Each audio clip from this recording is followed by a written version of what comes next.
আজকের এই ভিডিওটিতে আমরা জানবো এমন কিছু গোপন বিধি যেগুলো ঠিকভাবে পালন করলে দারিদ্র্য দূর হয়, আটকে থাকা ভাগ্য খুলে যায়, পূর্বজন্মের পাপ ক্ষয় হয়, বিষ্ণু ও লক্ষ্মী উভয়ের কৃপা লাভ হয়। কিন্তু আশ্চর্যের বিষয়, এই বিধিগুলো মন্দিরে বলা হয় না, বইয়ে স্পষ্ট লেখা নেই, পুরোহিতরা অনেক সময় বলেন না। তাই আজকের এই ভিডিওটিতে আমরা প্রকাশ করতে চলেছি আমলকি একাদশীর সেই গোপন নিয়ম যা 90% মানুষ আজও জানে না। তাই ভিডিওটি শেষ পর্যন্ত দেখার অনুরোধ রইল। আর আমাদের চ্যানেলে নতুন হলে অবশ্যই চ্যানেলটিকে সাবস্ক্রাইব করে ভিডিওটিতে একটি লাইক দিয়ে দেবেন আর কমেন্ট বক্সে ভক্তি ভরে লিখে যাবেন রাধে রাধে। সাধারণ মানুষ ভাবে একাদশী মানে শুধু উপোস আর বিষ্ণু পূজা, কিন্তু পুরাণ বলে এটা শুধু উপোসের দিন নয়, এটা শুধু নিয়ম মানার দিন নয়। আমলকি একাদশী হলো জাগ্রত একাদশী, যেদিন প্রকৃতি, দেবতা এবং মানুষের কর্মফল একসাথে সক্রিয় থাকে। পদ্মপুরাণ অনুযায়ী এই দিনে আমলকি বৃক্ষে স্বয়ং বিষ্ণু ও লক্ষ্মী একসাথে বিরাজ করেন। এই কারণেই আমলকি শুধু ফল নয়, আমলকি জীবন্ত পুণ্যক্ষেত্র। কিন্তু এখানে এসে একটি বড় গোপন কথা, সবাই আমলকি পুজো করে কিন্তু ফল পায় না কেন? এই প্রশ্নটা খুব গুরুত্বপূর্ণ, কারণ প্রতি বছর লক্ষ লক্ষ মানুষ উপোস করে, আমলকি পুজো করে একাদশী মানে, কিন্তু তাদের জীবনে কি সত্যি বড় পরিবর্তন আছে? দারিদ্র্য কি কমে? ভাগ্য কি খুলে যায়? উত্তর 90% ক্ষেত্রে না। কারণ কি? কারণ তারা বিধি জানেন না, শুধু আচার জানে। পুরাণে বলা আছে, অবিধিপূর্বক করা পুজো পুণ্য দেয় না, বরং ক্লেশ ডেকে আনে। এবং আমলকি একাদশীর ক্ষেত্রে এই কথা সবচেয়ে বেশি প্রযোজ্য। এই একাদশী শুধু দিনের নয়। অধিকাংশ মানুষ কি করে? সূর্য উঠলে উপোস, দিনে পুজো এবং রাতে খাওয়া। কিন্তু পুরাণ বলে আমলকি একাদশী শুরু হয় আগের রাত থেকেই। ব্রহ্মবৈবর্ত পুরাণ অনুযায়ী এই একাদশীর সংক্রান্ত শক্তি শুরু হয় দশমীর সূর্যাস্তের পর, এবং এখানেই 90% মানুষ ভুল করে বসেন। দশমীর রাতে যে 3টি কাজ করলে আমলকি একাদশীর পুণ্য নষ্ট হয়, সেই 3টি কাজ আমরা একটু পরে জানব। চলুন তার আগে জেনে নিই গোপন সত্য 3। আমলকি গাছ না থাকলে পূজা বৃথা। অনেকেই প্রশ্ন করে, আমার বাড়িতে আমলকি গাছ নেই, তাহলে কি আমলকি একাদশীর পুজো হবে না? এখানে একটা ভয়ঙ্কর ভুল ধারণা আছে। পুরাণ বলে আমলকি গাছ থাকলে পুণ্য বহুগুণ, কিন্তু না থাকলে পূজা বৃথ নয়। কিন্তু এখানে আছে একটি বিকল্প বিধি, যা না জানলে পুজোর ফল 10 গুণ কমে যায়। এই বিকল্প বিধি কি? এটা এমন একটা নিয়ম যা আজকাল কেউই বলে না। আপনারা ভিডিওটি সম্পূর্ণ দেখলে অবশ্যই এই বিকল্প বিধিটি জানতে পারবেন। এই একাদশীতে চুপ থাকা কেন এত জরুরি? আপনি কি জানেন আমলকি একাদশীতে অকারণে বেশি কথা বলা, ঝগড়া, পরনিন্দা, এই 3টি কাজ পুণ্যকে শূন্য করে দেয়। বিষ্ণু পুরাণে বলা আছে, যে ব্যক্তি এই দিনে বাক্য সংযম মানে না, তার উপোস শুধু শরীর কষ্ট দেয়, আত্মাকে নয়। এই কারণে প্রাচীনকালে আমলকি একাদশীতে মৌনব্রত পালন করা হতো। কিন্তু আজ আমরা মোবাইল চালাই, অযথা কথা বলি, রাগ করি এবং তারপর বলি একাদশী করেও কিছু পেলাম না। পরবর্তী এই একাদশীতে একটি দান সব দানের শ্রেষ্ঠ। সবাই জানে দান করলে পুণ্য হয়, কিন্তু জানেন কি এই একাদশীতে একটি নির্দিষ্ট দান আছে যা লক্ষ্মীকে প্রসন্ন করে, ঋণ মুক্তির পথ খুলে দেয়, দরিদ্রতার মূল কারণ ধ্বংস করে। কিন্তু এই দানটি টাকা নয়, সোনা নয়, কাপড় নয়। এটা এমন এক দান যেটা শুনলে আপনি অবাক হবেন। এই বিশেষ দান কি, কখন দিতে হয় এবং কাকে দিতে হয়, বিস্তারিতভাবে জানব। চলুন তার আগে জেনে নিই এই একাদশীর সম্পর্কে। আধুনিক ভুল ব্যাখ্যা, ইউটিউবের ভ্রান্ত তথ্য এবং অর্ধেক জ্ঞান, এগুলো মানলে উপকারের বদলে ক্ষতি পর্যন্ত হতে পারে। এই কারণেই আমরা এই ভিডিও সিরিজে শুধু শাস্ত্রসম্মত, পুরাণ ভিত্তিক এবং পরীক্ষিত বিধিই বলবো। এবার চলুন সেই নিষিদ্ধ কাজগুলো জেনে নিই। দশমীর রাতে এই খাবার খেলে পুণ্য নষ্ট হয়। অধিকাংশ মানুষ ভাবে একাদশীর দিন না খেলেই হলো, কিন্তু এটি সম্পূর্ণ ভুল। শাস্ত্র বলে আমলকি একাদশীর প্রস্তুতি শুরু হয় দশমীর রাত থেকে। দশমীর রাতে যা খাওয়া যাবে না সেগুলো হলো চাল, ভাত, মসুর ডাল, পেঁয়াজ ও রসুন। এই 3টি খাবার শরীর নয়, চেতনার শক্তি নষ্ট করে। ফল কি হয় জানেন? একাদশীর দিন উপোস করলেও পুণ্য অর্ধেক হয়ে যায়। নিষিদ্ধ কাজ দ্বিতীয়টি। 2 নম্বর নিষিদ্ধ কাজ, দশমীর রাতে একটি কাজ করলে লক্ষ্মী মুখ ফিরিয়ে নেন। এই বিষয়টা খুব কম মানুষ জানেন। দশমীর রাতে দেরি করে ঘুমানো, মোবাইল স্ক্রল করা, অশ্লীল কন্টেন্ট দেখা। পুরাণ অনুযায়ী এই রাতে ইন্দ্রিয় সংযম না করলে পরের দিনের একাদশী শুধু ডায়েট হয়ে যায়, ব্রত থাকে না। আদর্শ নিয়ম কি? সূর্যাস্তের পর হালকা আহার, 10টা থেকে 11টার মধ্যে ঘুম, শোবার আগে 5 বার ওম নমঃ ভগবতে বাসুদেবায়।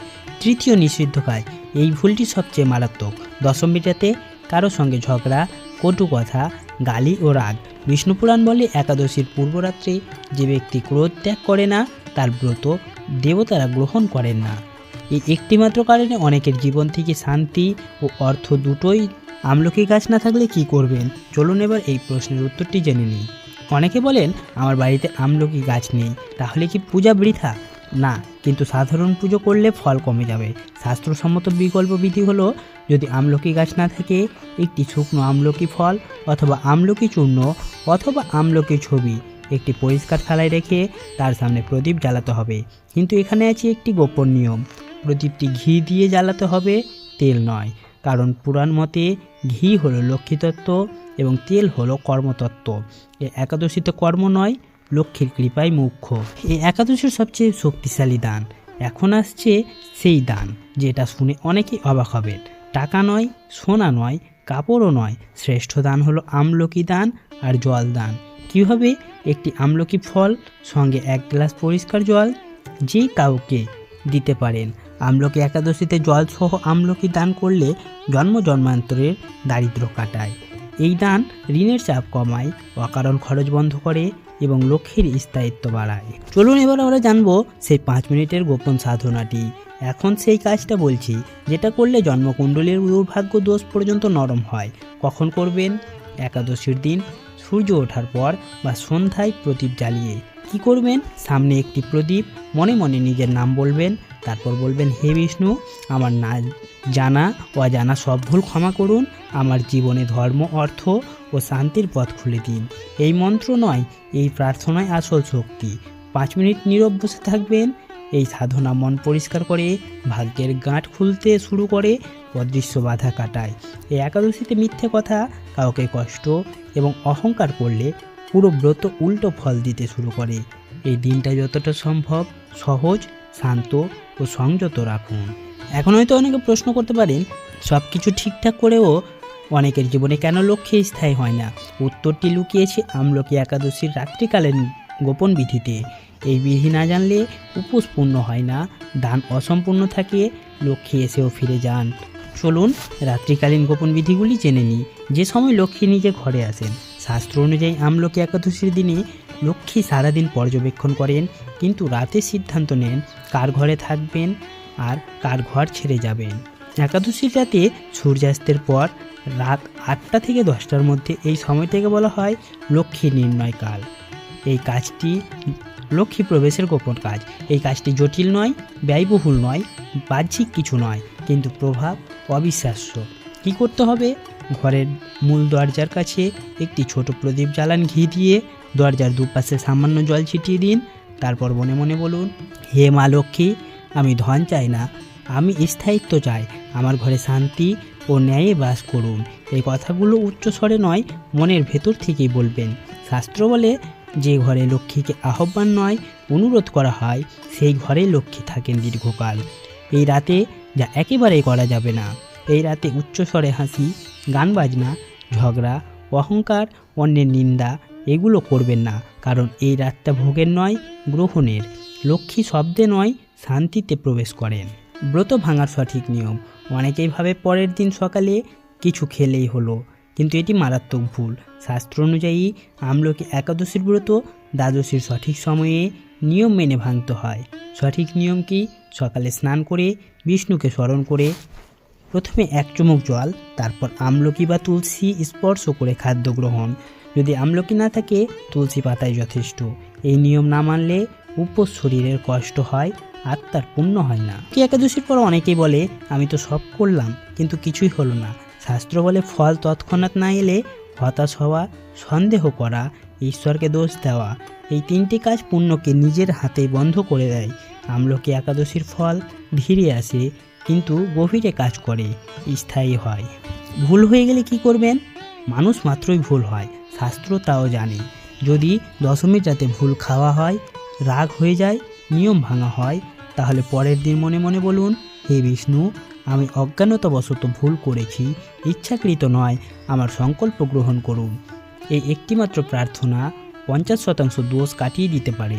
এই একাদশীর ফল হঠাৎ লটারি নয়, হঠাৎ কোটি টাকা পাওয়া নয়। আসল ফল হলো অকারণ খরচ কমে, শান্তি বাড়ে, সিদ্ধান্ত শক্ত হয়, লক্ষ্মী আসেন শব্দ করে নয়, পরিস্থিতি বদলে দিয়ে। ভগবান ফল দেন না, যোগ্যতা তৈরি করেন, আর এই একাদশী সেই যোগ্যতার দরজা। ভিডিওটি শেষ করার আগে আপনাদের একটি প্রশ্ন করি, আজ পর্যন্ত আমলকি একাদশী কি আপনারা পালন করেছেন? আর কোন নিয়মটা আগে জানতেন না? অবশ্যই এটি কমেন্টে লিখে জানাবেন। আর যদি পারেন তাহলে ভক্তি ভরে অবশ্যই কমেন্টে লিখবেন রাধে রাধে। ধন্যবাদ।